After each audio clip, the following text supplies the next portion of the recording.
Hello and welcome back to the Liberty for Philly podcast. And you have made it to episode 20 of the podcast. We would like to thank you once again for all the support you have given us, especially with our new, most viewed episode happening last week with our huge episode with Alex Carr, Pittsburgh Sports Podcast, and Philly Sports Reports. Thank you guys for the support. Now we got our original two guest stars here. We got Ben Hoyt, we got Alec, Eskin. How are you guys doing today? Doing great, Mitch. So I think we've made appearances for like 19 of the 20. It is probably like that. I have to go back and look, but you've made it to at least over half of them. Yeah, that's for sure. Now we're coming back in. It is now mid-July. All-Star break has came and gone, and now we have made it to the trade deadline, which is happening in 2 weeks' time. 2 weeks from today, I believe. Yeah, 2 weeks from today, because next week's the 24th, and the 31st is after that. So 3 p.m. in July 31st, the Phillies will be the team that we hopefully makes a run against the NL East. The team is coming off a half-and-half doubleheader against the Marlins. They were astounding their first game with Travis Jankowski getting 4 RBIs and with Matt Moore pitching a decent game. And then in the second game, Los Santos and Eflin did not know how to pitch, and our offense also did not know how to hit. So that's a good thing. What do you guys think of the Phillies and their chances to get to the playoffs this year?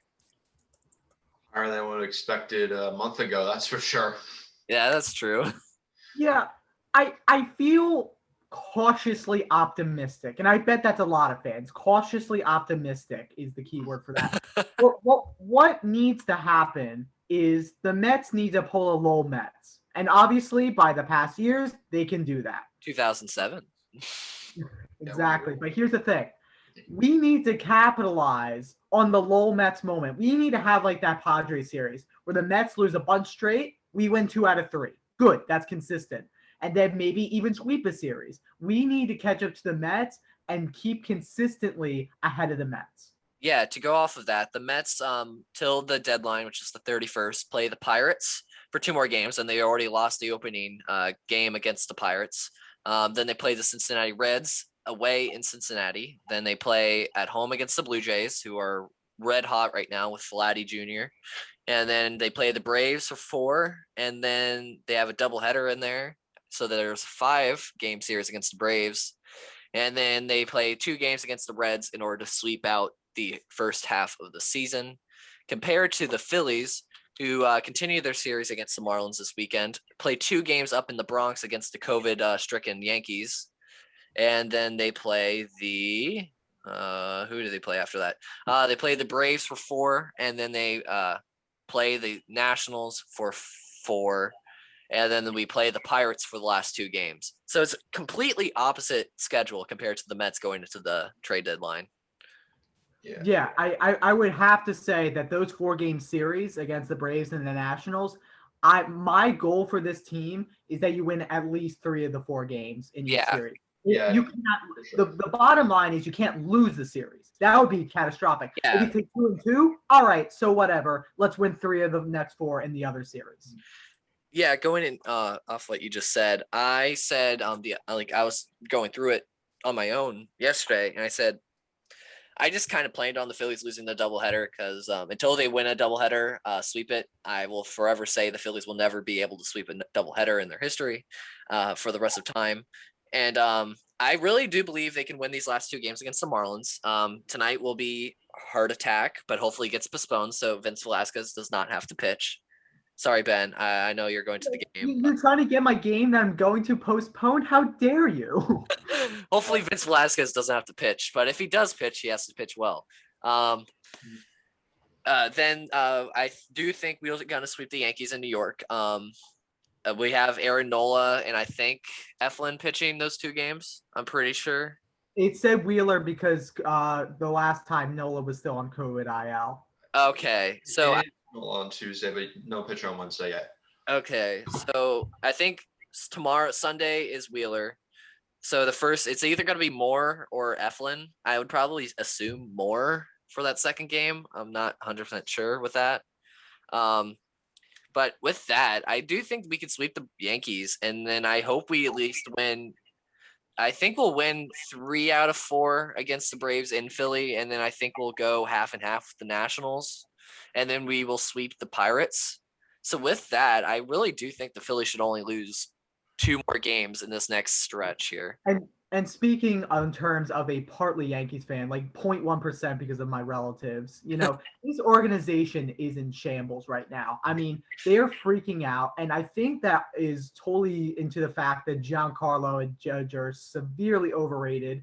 And people like Domingo Herman are not doing the things that they're supposed to pitching wise. So if you're the Phillies and you're facing a guy like Garrett Cole and Domingo Herman, who are right now in shambles pitching wise, you need to take advantage of that and get the bats swinging and take those 2-game series like you did in Philadelphia. Mm-hmm. Yeah, exactly. I mean, not to speculate here, but after the MLB implemented their sticky substance policy, Garrett Cole and Aroldis have both been significantly worse because of it. So I'm not gonna say outright they've both been using substances, but if you read between the lines. Well, and take a look at that press conference too, where he's just like, "I'm not going to answer that question." It gives good hints. It was clear that the answer was yes, he has, but he just didn't want to say it outright. Mm-hmm. Yeah. So with the Phillies, now it comes to question: do you trade early enough before the deadline so you can take advantage of this easy schedule, or do you try to see how your team plays out this next week before you make a move? If you're the Dave Dombrowski in the situation, would you rather go now or wait and evaluate the market more? Well, first of all, I have to give credit to Dave Dombrowski. I trust him completely because he's taken teams to World Series like nobody's business. So the guy knows what he's doing, first of all. But I trust him either way. Whatever makes this team the most consistent. If it's right now, great. But if you want to wait a little bit, see if you can get a good winning streak going, I'm fine with that too. But we need to get a consistent hitter and a consistent relief pitcher that know that, their average is above average. And if they have a bad day, it won't affect you completely. So a guy like Chris Bryant, I would be completely happy. And some other starter relief pitcher, who knows, maybe Hamels, maybe someone else. Yeah. Yeah. I mean, it's interesting because you're only 3 games back. Even though you split with both the teams yesterday, even though you split the doubleheader with the Marlins yesterday, every other NL East team lost. So the Phillies gained half a game on everyone. But again, I would do it now. Just do it when you're hot, and you can build, and that way you can build off of that momentum and continue on to go on the streak they've been on. Was it 8 of the last 11 now? Something like that. I think it's been their last 11, yeah. Yeah, so a really good streak. Yeah, so now comes the question, who will you trade for and how far will you go for certain players? And we were discussing this before we started recording, and I'll just catch you guys up where we were talking about. Obviously, the Phillies are heavily linked with Chris Bryant and Craig Kimbrell of the Cubs. The Cubs are deemed huge sellers, and almost every team is linked to Chris Bryant that needs a player at the deadline, especially the Mets. And the Nationals have deemed interest, but you really don't think the Nationals are going to pay that in order to get Bryant. They won't. I do think in this trade with the Cubs that we are most likely going to give up Adam Hazley. Who was I talking about? Adam Hazley, Vince Velasquez, Medina. You said also, right? Yeah, Medina, and who Bohm. else? Bohm. And also probably a low ranking prospect just to entice it more. So probably like Derek Hall. That's the guy I've heard in case Bohm doesn't pan out. Yeah. Like a player to be named later. That's you can just say it like that. A player to be named later. And also another interesting thing we said was Starling Marte of the Marlins. Marte is coming free agent. He's still an outstanding player, even though he's getting older, and he can still play some ball. And if I accidentally said Velasquez for the Cubs trade, I meant for the Starling Marte. I believe that we need to get rid of Velasquez's contract just to help with cap a little bit. And we can probably send them probably another prospect of sorts. We probably send them Simon Muzziotti. Perhaps Damon Jones. Jones. Pitcher. And I would say more highly touted prospect, I would say Nick Maton. Uh, That would be a kind of a high price. Maybe you can send Matt Vierling instead. Vierling is okay. Yeah, but whatever it is, with Velasquez, what I've seen and why we need to get rid of this contract is that even on his best days, somewhere in the second, third, fourth inning, he comes and completely implodes for an inning. And that's not terrible for a five starter, but for Velasquez, he goes into this spiral and he just can't get himself out of it. And then a couple innings later, he's wheeling and dealing, and that's kind of unacceptable because look at his bad days. He's in the spiral to begin with. Yeah. that's fair, yeah. But the reason the Marlins would take him on, I think, is just as like a project.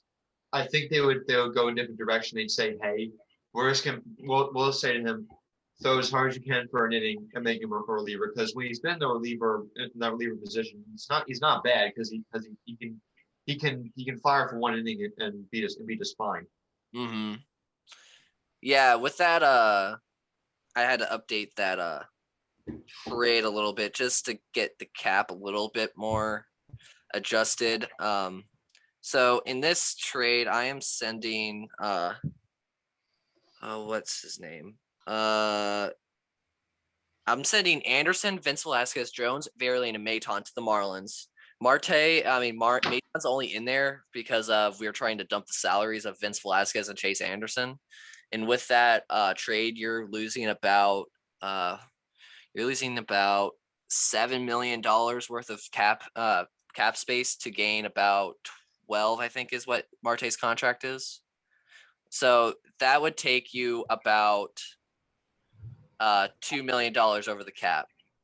And if you're adding Brian and Kimbrel, you are going to go over the cap, and that's just going to be the problem here. Will the Phillies actually go over the cap if they have a chance to win the division like this?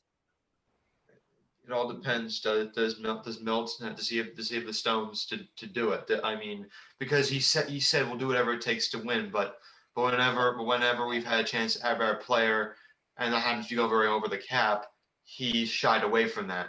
Mm-hmm. But I think, but eventually the fan base is going to get really upset, and I think they're on a teetering point when they know they're close to potentially being a playoff contender.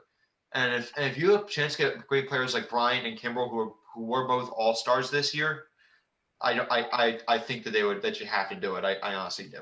Well, and taking a look at if I was a GM right now, you put me at the Phillies desk, GM.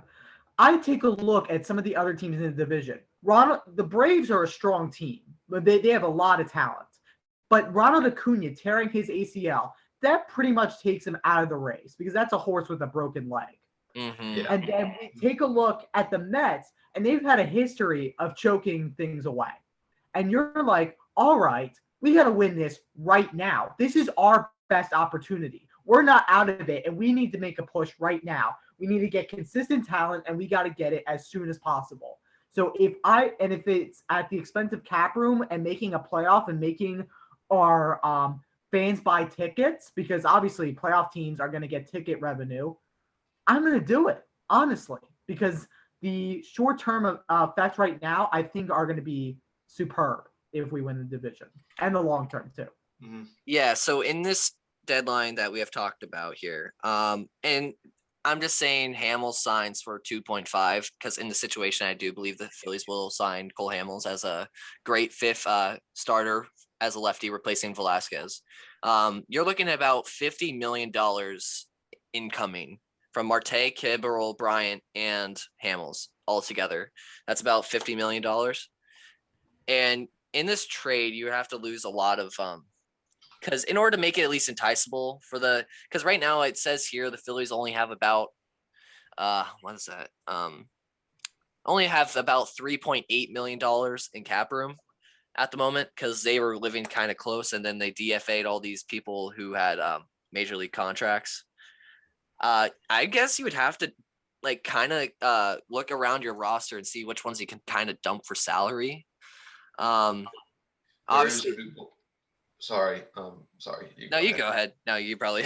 I was just gonna say Odubel Herrera because I mean, if you're trading for Marte, you've got no use for him anymore. So why don't you dump him off and again like the captain you're just mentioning there?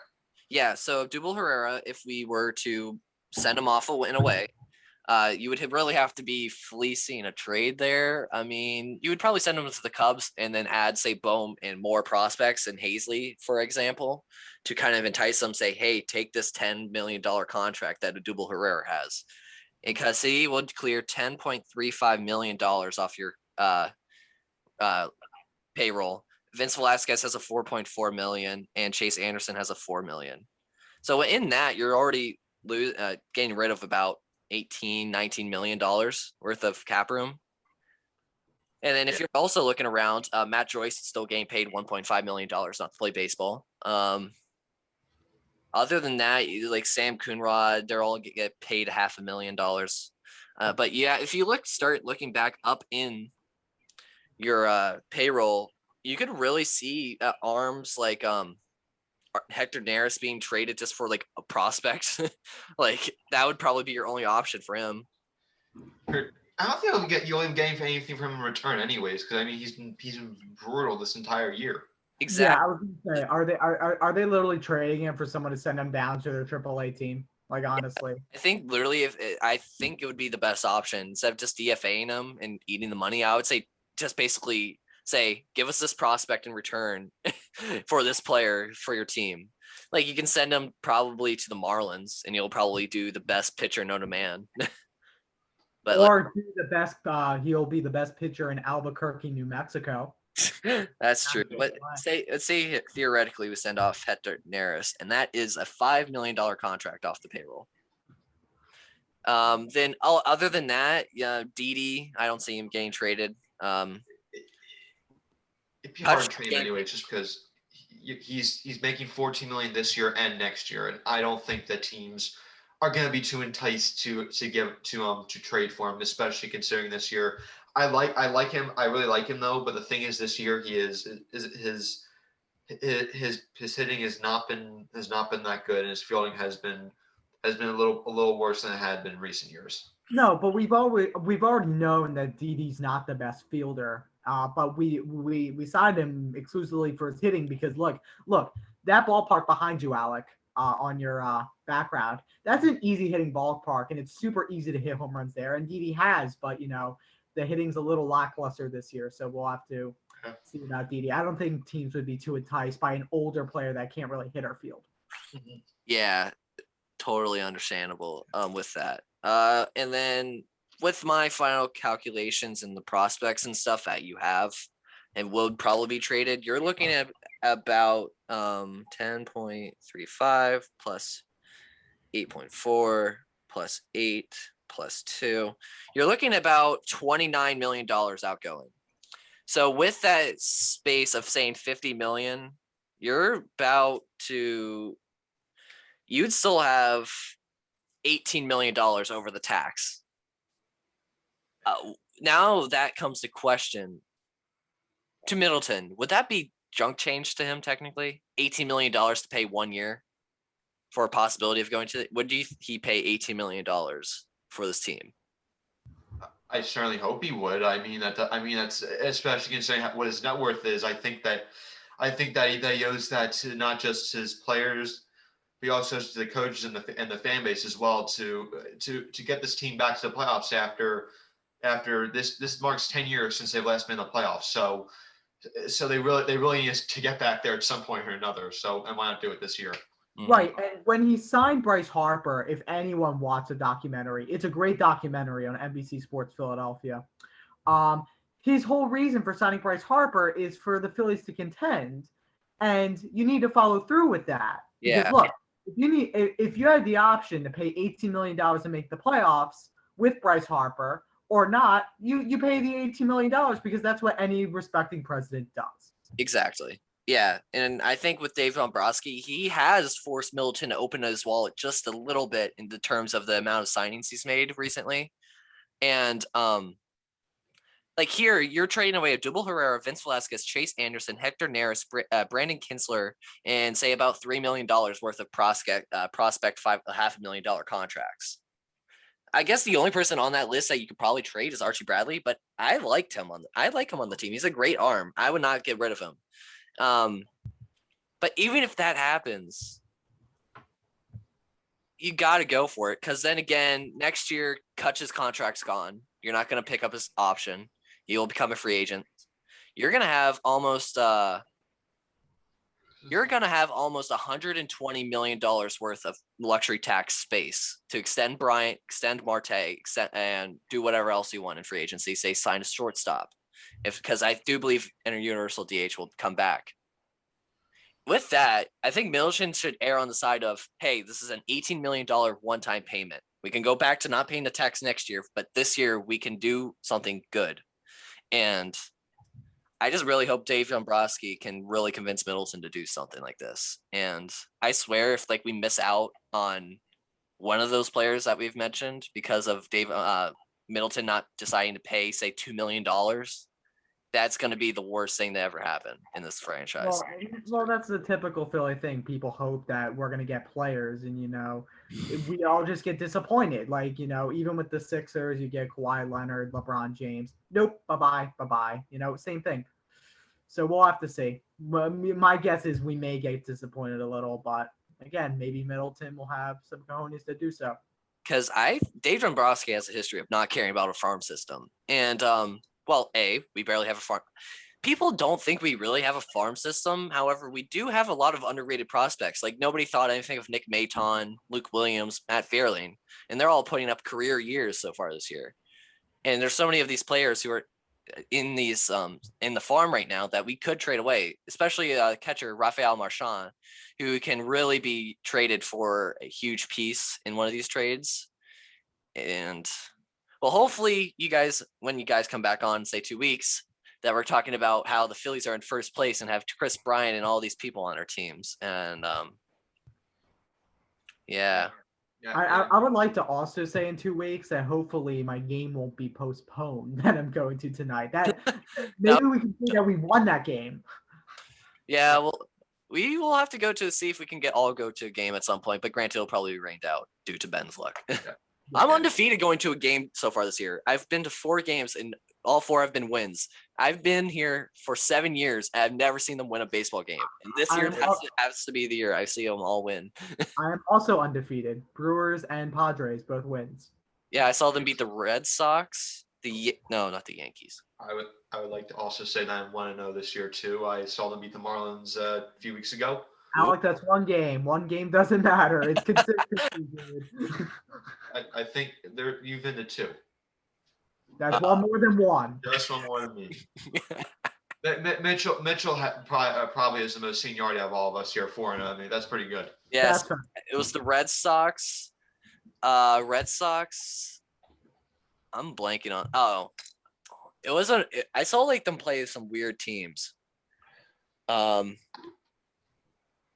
Cardinals, Red Sox, Cardinals, and I know it was Cardinals because I was in the Wells Fargo Center when you were in the playoffs. Yeah. Yeah. Who was the other team? I have to go back and look at my pictures because this is just bothering me right now. I know I didn't see them playing it. Oh, Nats. I saw them play the Nats twice. So there we go. That I saw Kutch hit a grand slam, which was pretty nice. I saw the Didi grand slam, which was also nice. I saw Aaron Nola's only great game pitching today. His complete game shutout against the Cardinals. That was a great game. Yes. I saw Wheeler go 8 innings against the Red Sox. That was good. Yeah, I mean, so maybe we all have to go to more games to see the Phillies win. I think Jared has the worst luck out of all of us. I do believe. Yeah, I take him. That is true. I take him to Penn games and we lose, so that's why it's not going anymore. But anyway, there was a headline somewhere where there was a girl until very recently had a 27-game winning streak. Oh, and they went to game. Oh yeah. Oh yeah. I do blame Ben Simmons. That wasn't the girlfriend's fault. That was Ben Simmons' fault. Yeah. Oh yeah. A lot more of the reasons why Sixers lost is because of Ben Simmons. but that has to be Sorry. No, that has to be a Philly national treasure. The Undertaker did not go 27-1. Mm-mm. No, You could also blame Doc Rivers for playing Ben Simmons so much. Yeah, that is true. Before we get into their MLB predictions for the rest of the season, I just wanted to mention next year on our payroll, we only have Bryce Harper, Zach Wheeler, JT Realmuto, Aaron Nola, Didi Gregorius, Gene Segura, and theoretically we're trading away Abdul Herrera, so we wouldn't have to pay him next year. So that's only 100. That's only how much? That's only $100,000 on your payroll next year out of a cap space of 210. Yeah, yeah. This year, Kutch's game. I was gonna say about Kutch. I would bring back Kutch on a 1 year, like $5 million deal. I'm not paying him the $15 million he's due next year. He's. Something I feel we'll give him that kind of contract though. For a 1 year deal. I think that if you let him go, I think some team would be more than happy to do that. Yeah. Like it just depends if he wants to stays on a contender and like possibly be a bench addition rather than go to a rebuilding team and be a starter for them. Yeah. I guess it would be up to Kutch's personal beliefs in that. Yeah. All right, now it is MLB prediction times. Unless you guys have something to say before we transition. Nope. All right, welcome to the Google Sheets of predictions. We got Jared with his famous pick of the Chicago Cubs selling off everything they have and finishing first place in the division. That makes no sense. Why would you? They just lost 11 straight games, and they just saw off Jock Peterson, and they're about to sell off Brian Kimbrell as well. I don't. Possibly Baez. So that you're just losing a lot of things there. All right, starting with the NL Central. Let's start with Ben. What do you think the NL Central will look like come the end of the year? All right. So this is one of the easier divisions for me because there's so much separation in this division. Yeah. I have to say that the Cubs are so dysfunctional and they're going to be trading pieces away. So they will stay where they are, even drop. So I'm going to go Brewers, Reds, Cardinals, Cubs, Pirates. So you have Pirates in last, Brewers first. Who do you have second again? Reds? I have the Reds. I then have the Cardinals. Wait, no. St. Louis. I can't spell. Yes, and then the Chicago Cubbies in I do. fourth. Yes. Oh, also for your information, if you would, Alec, especially, I don't know if you have standings pulled up. Your standings would be up right here. I think these are updated. I'm pretty sure they are. But okay. All right, Alex, what do you want for yours? That honestly the exact same thing as Ben. That was what I was gonna say too. The Cardinals are not our middling team. They're around 500. I think they'll stand pat the deadline. Cubs are gonna sell, but they won't be nearly as bad as the Pirates. And then the Reds, I think, will be a close second behind the Brewers. They've been heating up lately, and with Nick Castellanos, Jesse Winkler, and behind their pitching as well, I think they'll do some stuff this year. Yeah. Also, before I move on, we made a little agreement. If you saw the podcast last week, the winner of this predictions with the most correct come the playoffs or at the end of the year, including our playoff predictions, which are coming in October, gets a nice follow back from Alex Carr himself on Twitter. So make sure you guys are making great predictions for that. And if Alex ends up winning, he gets a nice David Hill rookie card provided by me. Yeah, we all love David Hill around here. He was a great pitcher. Wait, hold up. So if Alec copycats me and does all my predictions, you guys would both get follows. I mean, if you tie, you tie. I mean, let's just do that. Let's just copy everyone. That works for me. All right, now we made it over to the NL East. My predictions personally are Phillies, Mets, Nats, Braves, and Marlins. I made the bold decision of putting the Braves in fourth. I do think they'll fall apart without Ronald Acuna Jr. However, I do believe they'll win clutch games against the Mets and the Nats to help us out in the standings. Jared has the Mets in first. Braves, he made this prediction before literally 20 minutes before Ronald Acuna tore his ACL. And then Phillies, Nats, and Marlins. So Ben, what do you think is going to go on here in the NL East? Everything is going to stay the same. That's it. So you believe it stays Lowell Mets, Phillies, Braves, Nats, and Marlins. I do. So you're agreeing with Mason, Ben, and other Ben. You are agreeing with Alex. You're agreeing with three other people here. Will Alec make it 4 people in agreement here on the NL East? I mean, I think I would do everything the same here, except I'm gonna flip flop the Nationals and the Braves. I think with the amount of injuries the Braves have this year, I think they're gonna fall apart. And with the Nationals and again the Nationals and Braves offenses are about the same currently right now at this moment. But the difference is that the pitching sets the Nationals apart from the Braves. The Braves do not have they don't have good pitching at all in their starting rotation. Their bullpen isn't that much better either. So therefore, that's why I'm saying the Nationals are going to be third, Braves are going to be second. As much as I'd like to see the Phillies win the division, I still think the Mets are an overall better team than the Phillies right now. But again, we're 2 weeks from now, we might be sitting here and saying, okay, the Phillies are a better team, but right now, I see the Mets as a better team, and I think they'll win the division. Yeah, so for the moment, I am the lone person in our group picking the Phillies to win the division. Let's see if that hopefully comes to fruition for the sake of all things Philly. Now let's move on over to we did the NL. No, we missed over the NL West. Ooh, this is a tough division. I said the Padres, Dodgers, Giants, Rockies, Arizona. I'm banking off a Gabe Kapler September collapse. And Jared has Dodgers, Padres, Giants, Rockies, and Arizona. So here's the thing I'm going to do. I think Gabe Kapler's going to collapse, but not too much. I think he'll still hold his ground. So I'm going to go Dodgers, Giants, Padres, Rockies, Arizona. Ooh, interesting. Obviously, the Padres will probably be in your wild card, right? Yes, they will. And then Rockies, Arizona. This is a bold move. This is a win or lose move here. Yeah, that has a that could come down to the wire, especially if you're one prediction off. Because the Padres are 6 games back, and I just don't think that the Giants are going to collapse that much to lose 6 games over the Padres. Yeah. Alec, what do you think? Again, very, very tough.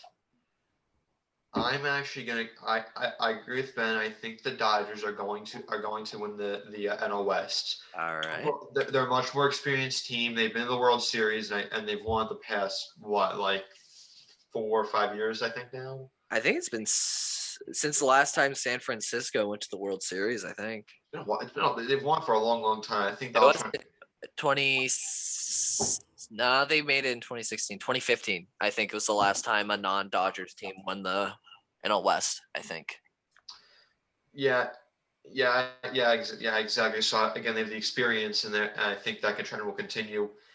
The thing is, I'm actually having the Padres as second in that division, just because the Giants they're a team that shouldn't be good, but they're really, really good. I think the reason, and I think they think the thing is that they're one of those teams where all the stars align and they have a lot of veterans who have career years, and a lot of flukes on team as well. Like who thought that Lamont Wade Jr. was gonna be doing what he's doing for them, or Leon or Crawford. I think they'll come back down to earth. I think in August and September they'll start to show signs of weakness, and I think that's when the Padres and they're with their pitching and their hitting will heat up at the same time and eclipse the Giants, which is why I have them third and then fourth and fifth overall. Rockies, Arizona. We both know not that good, and they're probably going to sell the deadline. Yeah. Yeah. So here we got the NL playoffs. I said Padres, Phillies, Reds, Dodgers, Mets, and the Dodgers would end up winning the NL. Only 2 other people said the Phillies would make the playoffs, and Jared said Dodgers 1, Mets 2, Cubs 3 because he thinks the Cubs will still make the playoffs, and then Padres and Braves. And he saw the Dodgers winning. Jared. Why? Why the Cubs? Jared.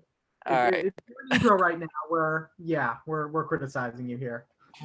All right. Now we got Ben. Who do you think will be the number 1 seed for the NL? The number 1 seed for the National League will be the Dodgers. All right. Number 2 seed? Oh, gotta take a look at my divisions. I think the number 2 seed will be. That's tough. Milwaukee or the Mets? Yeah, no, I'm gonna take Milwaukee over this one. That's a big gamble for me. Then I'm gonna go Lowell Mets third.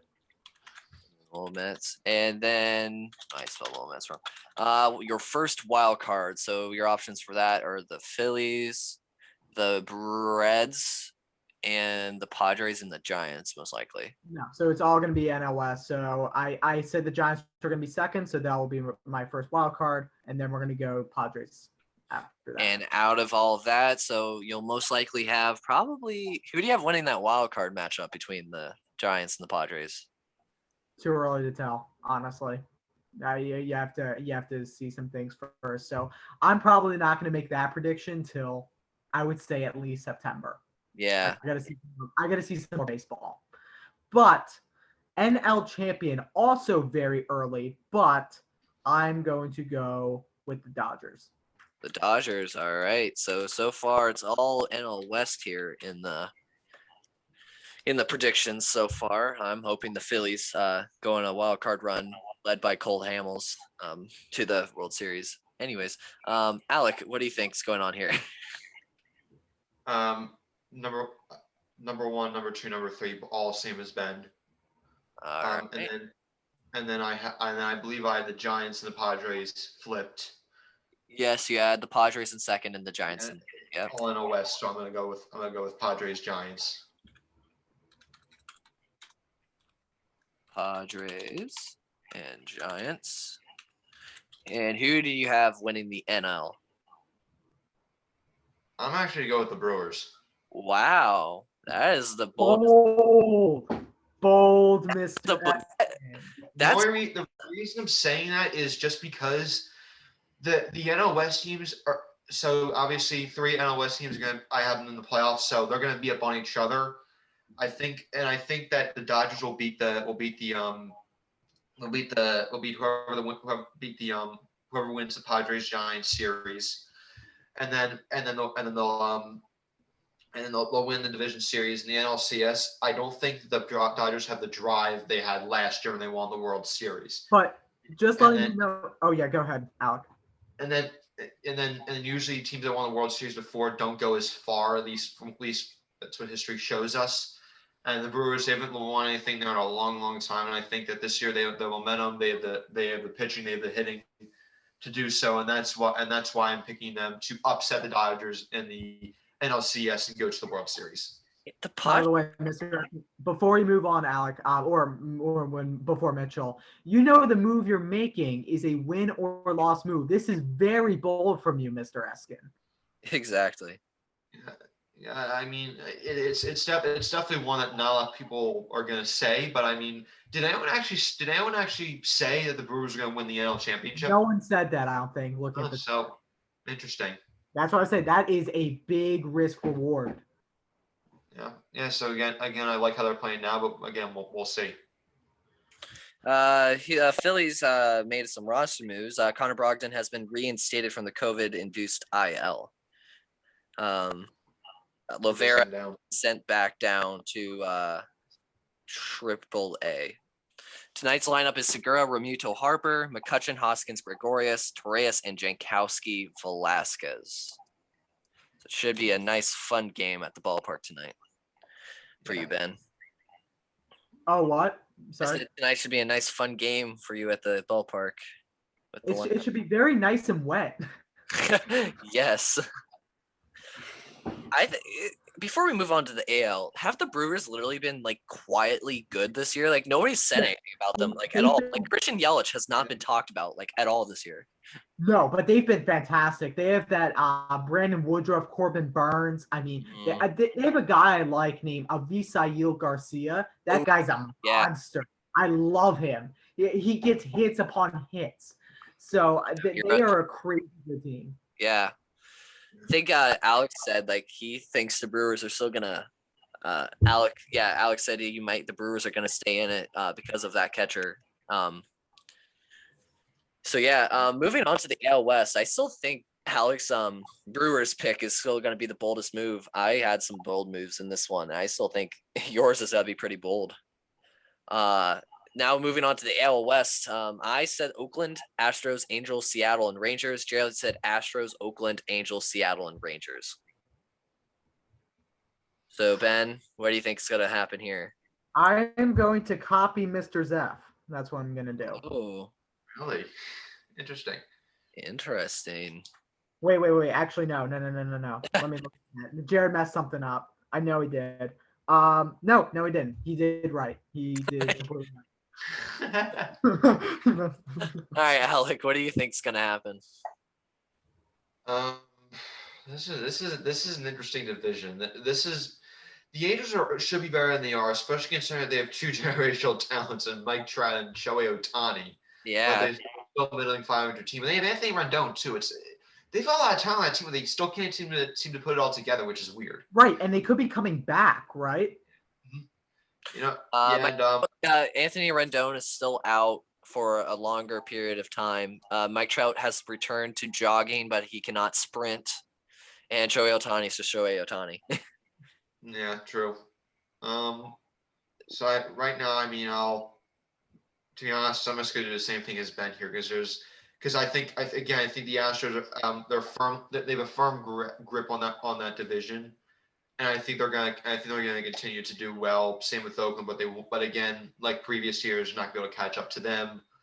And then Seattle, I think, is going to fall a little bit behind the Angels, and Rangers are obviously going to be good. They're gonna trade away Joey Gallo soon, and some other players as well. Yeah. Now moving on to the AL Central, and I believe this is one of my hot takes of the division. Alex had a really hot take with the Tigers finishing in second in this division. I have the Tigers placing third.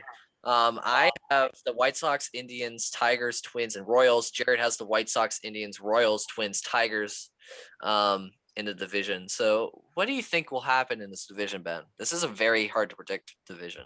Yeah, but again, this is one of the divisions that are very spread out. The Indians are 8 games back. The Tigers and the Twins are 14.5 games back. So you obviously know your winner. So I'm going to go with the White Sox. And then I'm going to keep Cleveland in second. But the one thing I will do is I will flip-flop the Twins and the Tigers. That is the only move I will make. Royals will still finish in last. It's Tigers in third, Twins. Oh, no. Twins in third. All right, other way around. Gotcha. Twins, Tigers. I think the only reason I put the Tigers in third was because they don't really have much to trade other than Jonathan Scope. So I think their team will probably stay constant. The Royals might stand pat, but they might trade away, say, Carlos Santana or Andrew Benintendi. Ian Kennedy's Ian Kennedy's not. No, he is. And then the Twins are just to be the Twins this offseason. This trade deadline. So it's kind of hard to predict what they're going to do. So Alex, what do you think's going to happen here? I don't think anyone gives Tony La Russa enough credit for the White Sox. He has done a fantastic job of this year. Everyone likes Devil as an anti-fungi ever since he said to Mercedes, don't swing out a 3-0 pitch on him for a position player. Mm-hmm. But again, he's a very efficient team, a very clean team, and he's done a lot of really good stuff. And I think he's a coach of the year. I think he's a manager of the year candidate. So I'm gonna have them in first, Indians in second. Actually, you know what? I'm just gonna have the same thing as Ben here. There isn't. I think Twins will pull ahead of the Tigers, and because the Tigers in general I just don't think are that good. The Twins should be better than they are right now, but again, I think they'll pick up a little bit, but they won't make the playoffs this year. Yeah. Now coming to another division, which is pretty a lot of hot takes here. A lot of us had the Red Sox dropping. Me and Jared both have the Red Sox dropping to third in the division. I had the Blue Jays winning it with the Rays, Red Sox, and Baltimore. Jared has the Yankees, which probably won't happen now. Rays, Red Sox, Blue Jays, and Baltimore. Other than that, there wasn't really much controversy other than Alex putting the Red Sox down into fourth place. So, Ben, what do you think is going to go on here in the AL East? I think it's going to be a lot of the same thing that's going to happen in the AL Central. Not much movement because taking a look at the games, The Rays are pretty close. They're 1.5. But then after that, there's a big drop. Blue Jays are 8 games back. Yankees are 9 games back, and Orioles are, they're the Orioles. So what I'm going to do is I'm going to flip the Rays and the Red Sox. So I'm going to keep the Rays in first. All right. And then I'm going to put the Red Sox in second. Mm-hmm. Now, here's where the fun comes in. I think the Yankees are still super powerful and will overtake Toronto. This isn't like a big hot take, but remember, they're moving again. They're moving back to Canada. It's a lot of travel now. So I'm going to put the Yankees in third. That's right. Yes. So then I'm going to put the Blue Jays in fourth, and then the yeah, poor Baltimore. All right, Alec, what do you got going on over here? All right. I'm gonna agree with Ben on this and say Rays, Red Sox, and you know what? At this point, I'm just gonna stay with the actual here. I think that the Blue Jays are gonna finish third, Yankees fourth, and the Orioles fifth. Reason being is that I just don't think the Yankees have it this year. They look everyone. It seems like there's a lot of blame going around, and I think again going back to what I said earlier about Cole and Chapman not being anywhere near as good as it used to be before the sticky substance came into effect, and with that with the struggles of everyone else on the team this year as well as injuries, I just don't think that they're going to be able to take over the Blue Jays, especially considering that they have three All-Stars on their offense. As well as some underrated pitching. They've got a good staff up there. Right. Let me ask you this, Alec. With all the terribleness that the Yankees have done, and believe me, they've collapsed. They're still only 1 game back of the Blue Jays. What happens when things go right in New York? When things go right in New York, well. They can't. Again, I'm not saying that they're a bad team. They still have the ability to be a good team, but I just don't think this year with everything that's happening and all the injuries, all the drama and whatnot, I just don't see them being able to pull it together in time to do any sort of damage, at least for this year. Next year, I definitely think for sure they'll come back a stronger team, but for this year, I don't really see them doing that much. I think they'll stand pat with that line. That kind of thing. Okay. Now for the playoffs, Ben, who do you think will be the number 1 seed in? I'm not gonna argue with anyone. I'm gonna go with the White Sox. Yeah, that's what I said too. The only person not to say the White Sox was Jared. Of course. Number 2 seed. Taking a look at the number 2 seed, who do I have available?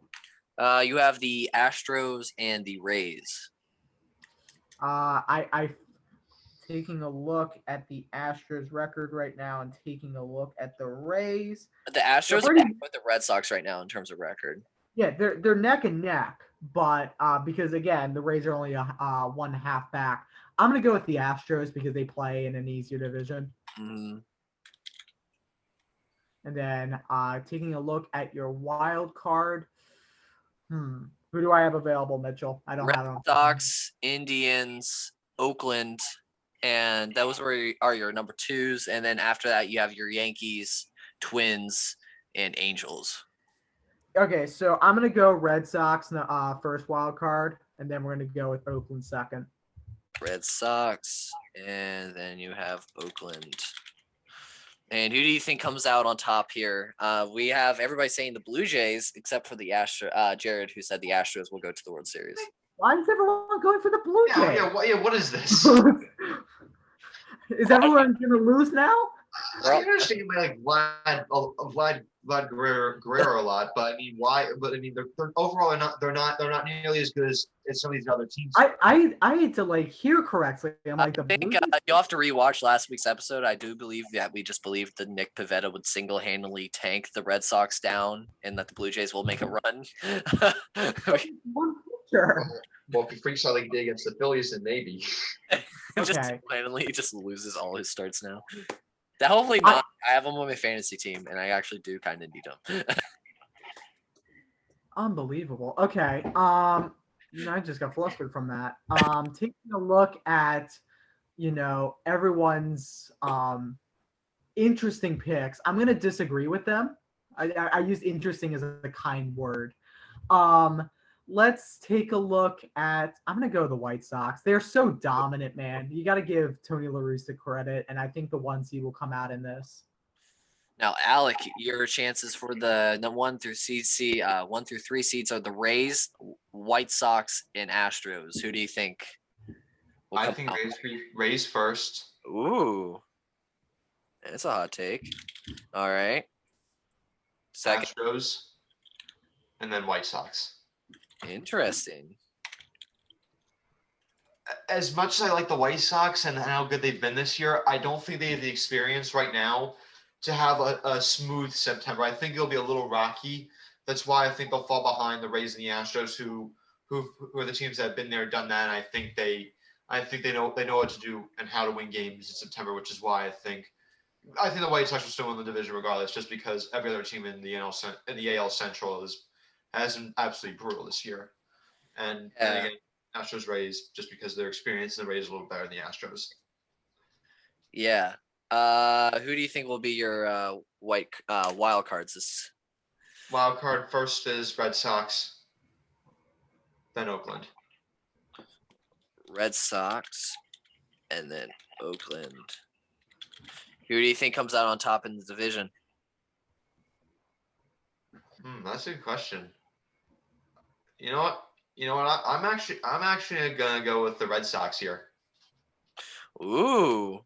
I feel it makes some noise this year. I don't know why.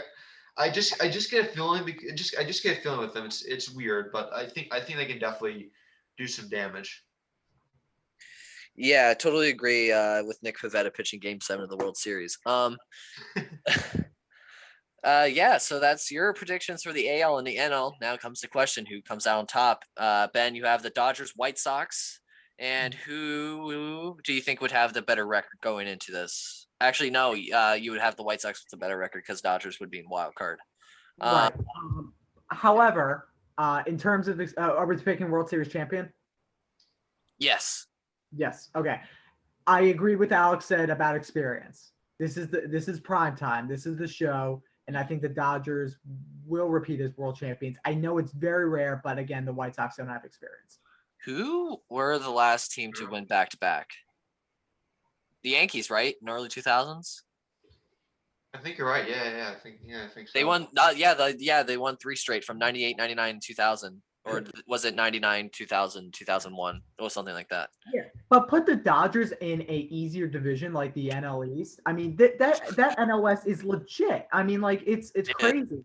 But this is like one of those teams like the Yankees where they have so much firepower on that team that it's hard not seeing them winning. Yeah, it's a totally agree, and I do believe that Albert Pujols deserves that World Series ring before he probably retires after the season.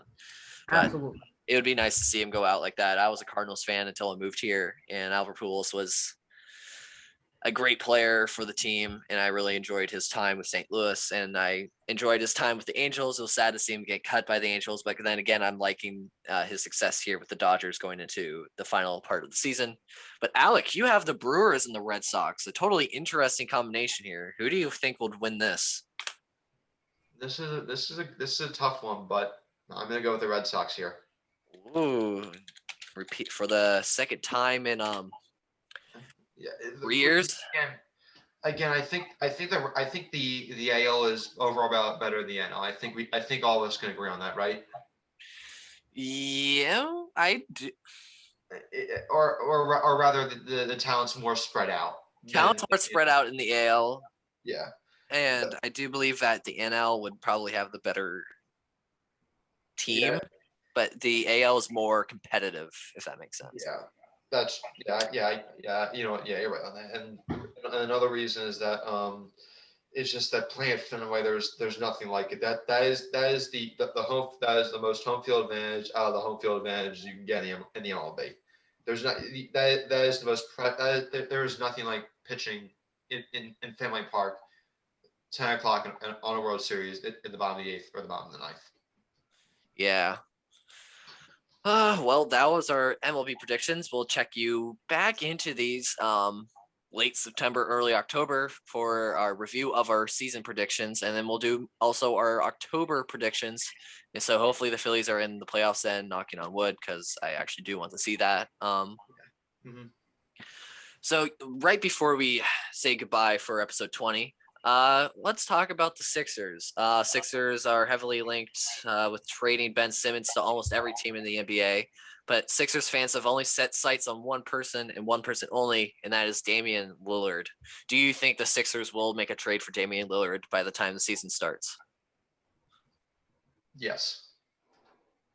Yes, and the reason being is that Daryl Morey is known for doing this. He's known for trading away assets for superstar players. He did with Chris Paul. He did with James Harden. And now he has a chance to do it with Damian Lillard. And I think there's a really good chance that could happen. And it's going to take a lot. There's no doubt about that. So, but overall, my gut feeling is yes, he would trade for him. I think he will as well, but I don't know if Portland will send over Simmons to the Shanghai Sharks. We'll have to see. That will be the question of the century, is whether they would do that or not. I would like to share with you guys a very fever dreamish of a trade scenario that I've concocted. Oh boy. I need to get it all set up again because it didn't save my progress. So just imagine a 5-team trade, okay? Just get it in your minds. A lot of these. I'm already lost. You already lost all your minds. Yes, agreed. Where the heck did this team just not exist anymore? Hello, team. Okay. Apparently I was not allowed to input a 50. I don't know. I was allowed to. Okay, it just didn't show up. So take 2 of this. Wait, what team did I just delete? Okay, here we go. Before I show you guys, what teams do you think I just put on my screen? Well, the Sixers, the Blazers, the Timberwolves. That's 3 I know so far. So it's Trailblazers, Sixers, Mavericks, Warriors, and you cannot see the Raptors are somewhere over here. I don't know where they went, but I just know they exist somewhere. Oh, there they are. There's the Raptors. I thought it was the Blue Coats. My bad. So let me send over. So obviously the number one first trade I'm gonna make is the Warriors get Pascal Siakam. Next thing I'm gonna do is that Kristaps Porzingis goes to the Sixers. Klay Thompson goes to the Sixers. It will come to fruition. You gotta give me a second. Ben Simmons goes to the Warriors. Tobias Harris goes to wait, no, I did that wrong. He goes to the Trailblazers. Tobias Harris goes to the Warriors. George Hill goes to the Warriors. Tyrese Maxey goes to the Trailblazers. Shake Milton goes to the Warriors. And then so and then the Mavericks will get most likely just a lot of picks. Actually, no, I'm gonna undo that. He goes to the Mavericks. So with this trade, it's kind of weird how a lot of these I forgot even to trade the main person in this trade, and that was Damian Lillard to the Sixers. Yeah, So I was about to say, yeah. How does this work? Well, let me tell you. It's called a lot of picks. So obviously you're sending over to the Warriors probably. They have a lot of first round picks this year. I'm just assuming that we send them a 2023 first round pick, send them a 2023 second round pick, sending them a 2028 first round pick. And I think that should be a pretty good return for Tobias Harris, George Hill. You get a couple of picks. Actually, I'll remove one of those first round picks I just sent them because I do need one of those. Let's remove that one. And then for Damian Lillard, you're most likely trading away this year's first round pick to the Trailblazers. You're also probably trading away your 2024 first round pick to the Trailblazers, and then you're probably, let's just say, a second round pick to the Trailblazers. Actually, no, that's good enough. Now, the fun part. You send a first round 2028 first round pick to the Mavericks, and you send them also a nice little 2020 you send them a second round pick from the future to them. And then obviously, like in these other trades with the Warriors and the Mavericks, Warriors and the Raptors, they're most likely going to trade Andrew Wiggins. No. Andrew Wiggins to the Raptors for 2 first round picks. So they'll probably trade away their next year first round pick. Wait, no, they don't have a second one next year. No, they don't. Okay. So they'll probably trade away this first round pick to the Raptors along with, say, their second round pick this year. Raptors. If I did everything right, this should nope. Okay. Well, it worked a while back. So the one thing in this is that this website still counts Danny Green's salary. So once that's out of here, we won't have to worry about this. But look at this trade. Would you think all the teams would accept this deal? No. Who do you think? I need to take a look for a minute here. There's a lot going on. And not because of assets. It's just I don't think they're gonna make like 300 phone calls for this. Hello? No, I have. Oh, this is Toronto. Oh, I wanted Golden State. Yeah, but maybe I don't know. I want to hear Alec's opinion.